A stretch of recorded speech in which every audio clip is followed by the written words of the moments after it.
Sebagai contoh saja, seorang ahli ilmu dia harus menjaga yaitu zahirnya juga daripada maksiat. Ahli ilmu itu ahli ilmu, bukan ahli ibadah lagi. Ya, ahli ilmu saja dia harus menjaga anggota tubuhnya, matanya, pendengarannya dan mulutnya dan semua anggota tubuhnya daripada maksiat. Jika tidak, akan mudah dia itu ilmu-ilmu yang dia hafal akan mudah gugur gitu saja. Hilang. Contoh siapa? Imam Syafi'i. Imam Syafi'i matanya pernah lihat maksiat. Mata beliau, tapi tidak sengaja. Karena diterpa oleh angin, maka wanita itu pakainya terbang. Artinya tuh nampaklah. Padahal tidak sengaja, di bawah terlihat. Maka saat itu ketika berhujjahlah Imam Syafi'i, lupa ditanya sama gurunya. Waqi, wahai guru, kenapa saya kok bisa lupa? Adakah mata melihat maksiat? Ada.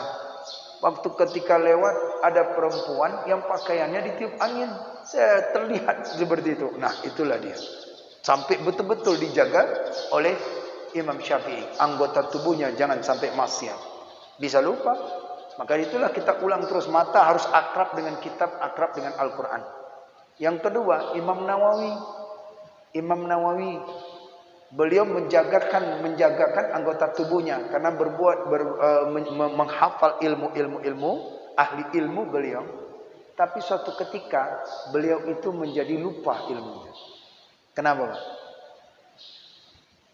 Dia lupa ilmunya. Kenapa? Karena dia mempelajari ilmu kedokteran. Ilmu kedokteran itu kan boleh. Tidak masalah, mubah itu ilmu kedokteran. Ibnu Sina dokter Islam. Tapi Imam Nawawi saat itu kepingin baca ingin menguasai ilmu kedokteran. Saat ilmu kedokteran lupa lagi agamanya. Maka dia tidak ke sana. Artinya dengar suara kamu itu ke agama, jangan mempelajari yang ini lagi. Bila engkau mendapatkan agama, ini bisa dapat. Bila ini kamu pelajari, agama tak dapat. Bagi jadi kepada orang itu dia sudah jalannya. Orang yang jadi dokter, ini udah dokter. Dia menjadi dokter. Biar bagi dia itu seorang ahli ilmu, udah ilmu aja. Jangan pikirkan yang lain. Jangan mempelajari jadi ini. Nah, begitulah saking betul-betul dijaga anggota tubuh seorang ahli ilmu. Seorang ahli ibadah dijaga juga. Jika tidak, sia-sia akan muncul malas ibadah. Kalau sudah malas ibadah, udah berarti anggota tubuhnya ada yang maksiat itu.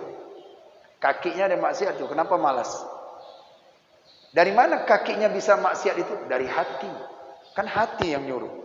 Kaki, gak usah pergi ke masjid. Udah tidur aja. Kenapa hatinya itu maksiat? Keras. Kenapa keras? Tidak takut kepada Allah. Itu yang dijaga, kata Imam Al-Ghazali rahimahullah ta'ala. Maka Bapak-Bapak sekalian, mari kita berusaha untuk menjaga amanah yang diberikan oleh Allah, yaitu anggota tubuh kita ini senantiasa berbuat taat kepada Allah Subhanahu wa taala.